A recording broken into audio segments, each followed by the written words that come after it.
Assalamualaikum warahmatullahi wabarakatuh dan salam sejahtera. Nama saya Muhammad Kamil bin Ishaq dan nombor matrik saya 10 DTK 22F1015. Di video kali ini, kumpulan saya akan menerangkan perlembagaan sebagai tiang seri. Terdapat 4 subtopik yang terdapat dalam tajuk yang telah diberikan. Saya akan menerangkan bahagian saya iaitu penakrifan perlembagaan dan tiang seri serta pengubalan perlembagaan persekutuan di tanah Melayu. Selain itu, terdapat 3 objektif penghasilan video ini, iaitu menyatakan keistimewaan perlembagaan Malaysia dalam menjamin hak bumi putera dan peribumi serta kaum-kaum lain. Menerangkan contoh perlembagaan bertulis di dunia yang dapat dijadikan contoh kepada pemerintahan negara. Akhir sekali, menghuraikan 4 unsur tradisi dengan kontrak sosial yang pernah dimeterai antara pemimpin kaum. Objektif secara keseluruhan yang saya dapat berikan ialah untuk memperluaskan pemikiran serta pandangan anak-anak muda pada zaman sekarang.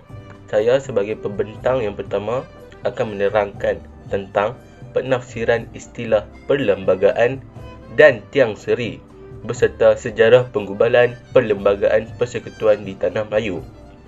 Jadi, apakah itu perlembagaan? Perlembagaan merujuk kepada satu dokumen yang bertulis merangkumi undang-undang asas yang menetapkan struktur, fungsi dan kuasa kerajaan serta hak dan tanggungjawab rakyat dalam sesebuah negara. Dokumen ini membentuk asas bagi kerajaan dan menyediakan panduan untuk melindungi hak asasi manusia. Seterusnya, apakah itu tiang seri? Tiang seri adalah sebuah istilah dalam bidang kejuruteraan yang merujuk kepada struktur atau rangkaian tiang yang disusun secara bersebelahan untuk membentuk satu struktur yang padat dan kukuh. Seri biasanya digunakan untuk pembinaan bangunan yang tinggi seperti menara penyiaran, menara pemancar dan bangunan bertingkat tinggi. Sekali, apakah maksud sejarah pergumbalan perlembagaan persekutuan di tanah Melayu? Ia merupakan dokumen penting dalam sejarah Malaysia yang menetapkan struktur politik dan undang-undang bagi negara Malaysia. Ia disusun dan digubal pada tahun 1957 sebelum Malaysia merdeka. Perlembagaan ini disusun oleh sebuah jawatan kuasa perlembagaan yang ditubuhkan oleh British pada 1954, bertujuan untuk mencari kesepakatan tentang struktur politik dan hak asasi manusia yang akan diakui dan dijamin oleh perlembagaan. Dalam proses pengubalan ini, wakil-wakil Persekutuan Tanah Melayu berusaha untuk memastikan bahawa kita akan mendapat kekuasaan politik yang memadai dan mengakui hak-hak kita sebagai rakyat Tanah Melayu. Setelah berbulan-bulan perundingan, Perlembagaan Persekutuan Tanah Melayu akhirnya disahkan pada 27 Ogos 1957. Perlembagaan Persekutuan Tanah Melayu memberikan hak-hak asasi manusia termasuk hak kebebasan bersuara, hak beragama dan hak untuk membentuk perkumpulan politik dan sosial. Selain itu, ia juga menetapkan sistem politik dan pengagihan kekuasaan antara pemerintah pusat dan negara bahagian. Ia juga menetapkan status agama Islam sebagai agama rasmi negara dan memberikan perlindungan undang-undang kepada hak orang Melayu sebagai komuniti majoriti. Kesimpulan yang dapat dibuat ialah kita perlulah cekal dan jangan cepat berputus asa seperti pemimpin-pemimpin Tanah Melayu yang dahulu.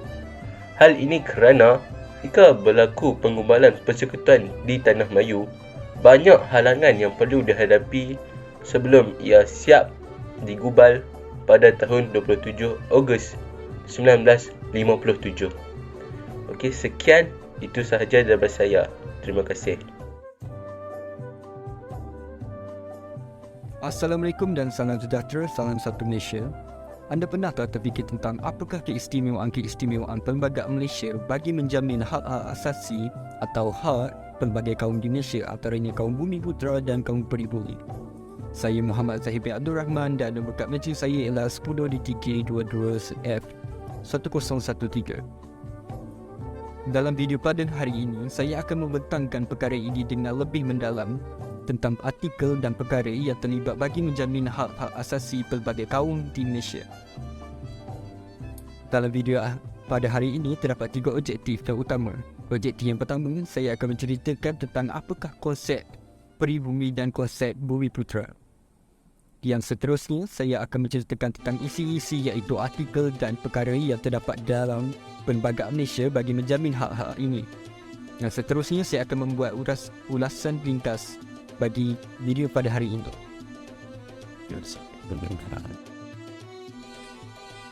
Jadi sebelum masuk kepada isi yang penting, saya akan menceritakan secara ringkas tentang apa itu Bumiputera dan Peribumi.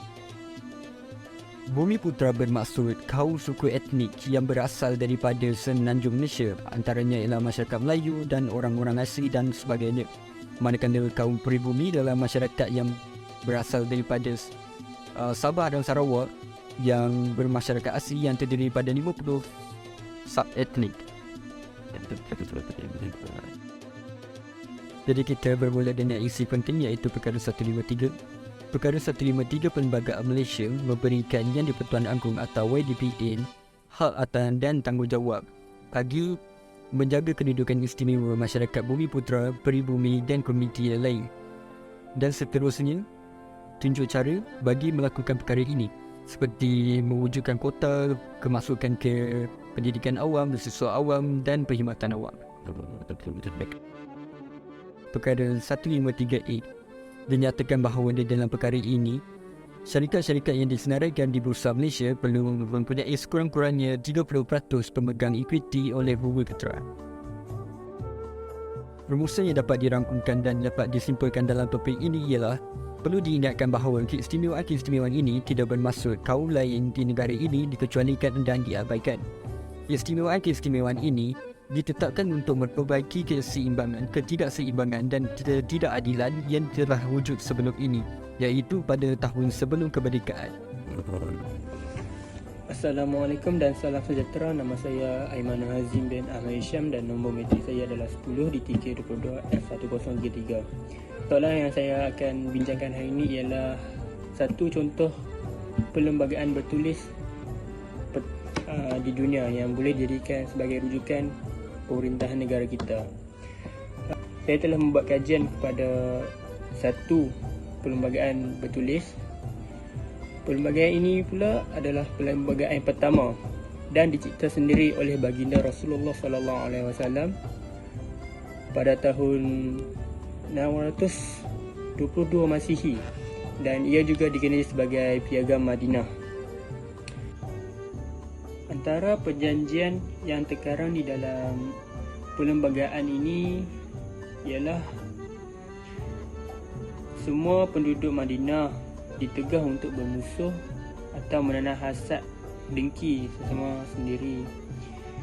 Sebaliknya mereka hendaklah bersatu dalam satu bangsa, iaitu bangsa Madinah.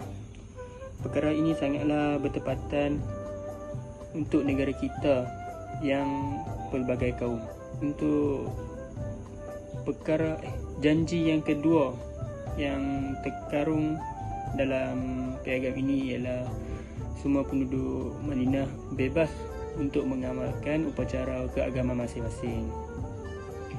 Dan ini juga sangatlah sesuai untuk negara kita yang memiliki pelbagai kaum dan agama. Oleh hal demikian, saya amatlah menyarankan bahawa perlembagaan ini dijadikan sebagai rujukan di dalam negara kita kerana ia sangatlah sesuai dan adil untuk kita semua meskipun umat Islam ataupun bukan umat Islam. Setakat itu saja. Assalamualaikum. Assalamualaikum dan selamat sejahtera. Nama saya Muhammad Yazid bin Khalid. Nombor metrik saya ialah 10DTK22F1035.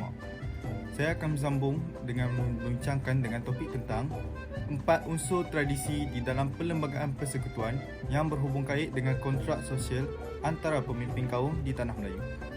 Perlembagaan Persekutuan Malaysia mengandungi beberapa unsur tradisi yang mencerminkan warisan budaya dan sejarah negara. Elemen ini termasuk yang pertama iaitu Raja-Raja Melayu. Raja-Raja Melayu diiktiraf sebagai ketua negara berperlembagaan di 9 daripada 13 buah negeri dan mereka berperanan untuk menjaga adat dan tradisi orang Melayu. Perlembagaan Persekutuan Malaysia menggariskan tugas Raja-Raja Melayu secara kolektif dikenali sebagai Yang di-Pertuan Agong. Peranan Raja-Raja Melayu adalah penting untuk berfungsinya Kerajaan Demokrasi Malaysia dan salah satu tugas utama Raja-Raja Melayu ialah bertindak sebagai lambang perpaduan rakyat Malaysia. Mereka juga memainkan peranan yang penting untuk mengekalkan budaya dan adat rasam Melayu tradisional negara. Secara keseluruhannya, tugas Raja-Raja Melayu adalah amat penting dalam menjalankan fungsi Kerajaan Demokrasi Malaysia. Peranan mereka dalam menegakkan perlembagaan dan menggalakkan perpaduan dalam kalangan rakyat Malaysia membantu untuk memastikan negara kekal stabil dan makmur. Yang kedua ialah Islam.